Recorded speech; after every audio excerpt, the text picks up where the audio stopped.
On the 1st of October 1937, over in the United States, the U.S. Supreme Court Justice Hugo Black gave a national radio address acknowledging that he had once been a member of the KKK, but emphasized that he had resigned years earlier and never rejoined. Black repudiated the Klan and argued that his record in the Senate showed he belonged to the liberal wing of lawmakers who consistently supported civil, economic, and religious rights for all Americans, regardless of race or creed. This speech came after weeks, or perhaps months, because we've heard about it a lot recently, of controversy over his Klan ties, revealed shortly after his Supreme Court confirmation. Over in the Netherlands, Mr. J.A.N. or Jan, which is kind of funny because Jan is also a Dutch name, but in this case the letters of Jan form his initials. Anyway, Jan Patijn was appointed as the new Minister of Foreign Affairs. Over in Belgium, at an International Diamond Industry Congress, the International Federation of Diamond Bourses, also known as INVERDI, was established to coordinate and represent global diamond trading organizations. Finally, over in Palestine, the Arab Higher Committee, which was the main political organization representing Palestinian Arabs during the Arab Revolt of 1936 to 39. This entire committee was declared illegal by the British authorities. Several of its leaders were arrested and slated for deportation. The Grand Mufti of Jerusalem, Amin al-Husseini, who had been president of the committee, fled into exile in Lebanon, where he continued to play a prominent political role while under British surveillance down here. Very good. The average temperature in Berlin, let me check, was 13.6 degrees Celsius. And today is the first of the month, and experienced viewers know what that means. It means that it's time for the State of the Nation, where we look at every single thing our country currently has to offer. So we're going to start in the German Reich tab here, yeah. So we're currently looking at the focus tree, and we started way back by doing a bunch of these economic focuses and unlocking the extra research slots as soon as possible and getting the extra factories as soon as possible. We kind of stopped that to focus on politics for a little bit, where we did remilitarize the Rhineland and reorganize the Wehrmacht, after which we went for some focuses in the army tree. This one is about to finish in 5 days, and then we have to choose where we go next. We could, of course, continue down the Panzer tree. We could slightly go into the Luftwaffe, which might also be quite good. We could continue the political tree, but one important detail is that we are not yet able to do the Anschluss.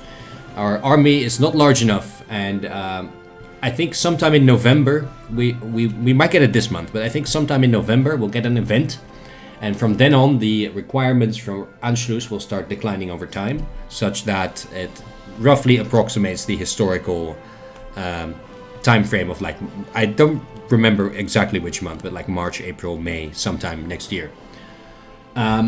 So I imagine we might be able to press this button maybe end of February at the earliest, but for now we cannot do it. But what we can do, for example, is uplift the Rosenberg office, which would allow for the formation of special subject states and administrative divisions.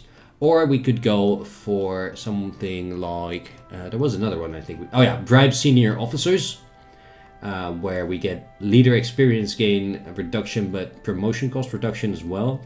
And we get 2 extra generals, it seems, as well, and then access to all of this down here. We could also... Oh, Fritz Todt is already working on this one. This is the first time I've noticed, actually. But maybe sometime soon we will be able to select a new Reichsleiter. If someone is a super nerd of this series and really wants to figure out when I did this one, then we can figure out which day I will be able to select a new one. Anyway, these guys are a bit unique in that you kind of appoint a Reichsleiter and then they do their own focuses while you can do your own stuff. We could also do trade deal with Sweden, but all of these ones down here are not so good, especially these ones, because they are going to increase our MIFO bills, consumer goods factories factor by plus 10%, right? So we cannot really do any of these until we start conquering land, because then by taking their gold reserves and capitulating enemy countries, we can reduce it again. But if we start increasing our consumer goods factories factor right now, we're really screwing over our production capabilities. We could also go final option, really, anti-Comintern Pact. So we have basically 5 options, I think. Anti-Comintern Pact, uplift the Rosenberg office, bribe senior officers, and then there is trade deal with Sweden, or we do expand the Luftwaffe, or actually option number 6 is continue in the army tree, and which one exactly we would pick then is still up for this discussion, basically. All right, that's a long talk about adopting a new focus. We also have 140 political power, meaning that in 9 days, I believe in 8 or 9 days, we will be able to pick like a big new thing. Like a theorist would be pretty good to get by now. Mobile warfare doctrine cost. But Heinz Guderian is better. But we're about to unlock him, so we may want to wait for Heinz Guderian, get the theorist early, so we can start spending all of this army XP that we have on doctrines. Right? We can start going down this. That would be very good. Then the next thing to look at, decisions. There's never anything interesting in decisions. Intelligence agency still the same as it has been for a year. We have 5 upgrades: economy, civilian, army, air force, no pills, cannot say that word on YouTube, and then 1 level of passive defense. We may actually consider taking like 1 extra sometime soon if it's useful. I will need to be advised about that soon, though.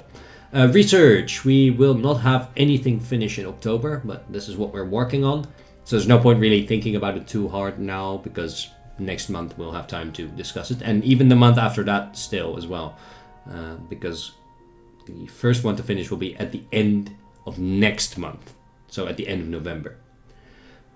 For our experimental facilities, we're making decent progress on all of these. It's just that only 2 of them are ever moving, because we're never doing any naval or air research.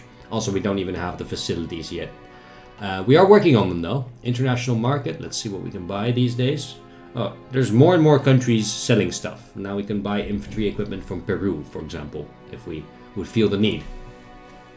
Trade, well, we are importing a little bit of stuff. We're importing 14 oil since recently, just to make our balance slightly positive, I suppose. And we're also importing a bit of rubber, just to make sure our planes are not completely ineffective at being built. Then, construction. We're still working on our final few civs. 2 over here and then 5 more in Franken. In the meantime, we have 1 more mill in Sachsen that will bring us up to exactly 40 military factories. And after that, we're going to do the experimental facilities, get them out of the way, and then just build military factories. Just go. Production. Currently have 11 on infantry equipment, 5 on support, 10 on light tanks, 3 on trucks, 2 on towed anti-air, 3 on small airframes, 1 artillery, and the rest is all 1. We have some close air support, some medium airframes, and some armored support vehicles, as well as, of course, you always need to have a factory on trains. We are building heavy ships with our dockyards as much as possible. 1 Panzerschiff, and 1 heavy ship hull. The first one of those will be finished on the 11th of December. The other one will take like a year. Then after that, recruit and deploy. We are recruiting and deploying quite a few troops right now. I actually think we need to increase that though, because we have 2k infantry equipment. So we're going to add 2 more units here. And that should bring us down to about 200 infantry equipment. Yeah, 200. No, it hasn't updated yet, but it's fine. And then for the officer corps, we have Ludwig Beck here with the land doctrine and motorization drive enabled, and nothing else interesting. And that's about all of the tabs over here. Now, as you can see, we have a lot of power available, especially army experience, and quite a bit of air experience by now as well. We are still fighting in the Spanish Civil War, but it's basically won. It's just a sweep up right now. We still have this 1 debuff to deal with in basically the majority of the land that is not controlled with us. Basically all of the land that is not controlled by us. Yeah, all of it. Which just makes it very slow, but we've basically won that war. And the interesting front, of course, right now is Japan, where we are fighting multiple different battles. At the same time, trying to break through this line of way too many people and maybe get an encirclement in. We already captured Beijing, and we captured the airfield over here, which yesterday I seem to kind of forget about that, but we literally have our airplanes here already, so it's fine. Actually, yeah, they're all tactical bomber wings, so it's fine. And yeah, that's basically it for the state of the nation. So we're going to roll the time and see how we do today in these battles. Especially this one is relevant. This is the most important one, I would say. This one keeps turning yellow and red. That's not a very good thing, I think. I think we should just really get out. Some guy advised me that I shouldn't, but this one is also turning yellow now. Yellow, green, yellow, green. You know, I don't think that's a good sign. I think it might be a great idea to take at least some of these units. Like maybe let's take all of them and just send them in here. I will wait one more day. I'll leave them in this fight for one more day. But I really do think it's the better call. Just to push this hills tile, because this hills tile, when we get it, we're also on the other side of the river, and that's a big deal. Like, crossing this river is big. I guess we're already on the other side of the river over here, but still. Okay, well, that's the time for today. Oh, we also got another infantry division that spawned in, so let's add that guy to... So add him to Poland 2. Those are the people in Prussia over here, near Königsberg. Yeah, anyway, I kind of lost my train of thought there, but it's alright. The next 2 days, yeah, that's what I was going to say. In my hometown, where I live, are festive days with a lot of partying going on. So I'm not sure what the quality of my videos will be in the coming 2 days, when they will come out. But they will be there, of course, as always. So I hope to see you tomorrow, and the day after, and for many days to come. Cheers, peace out, have a great day.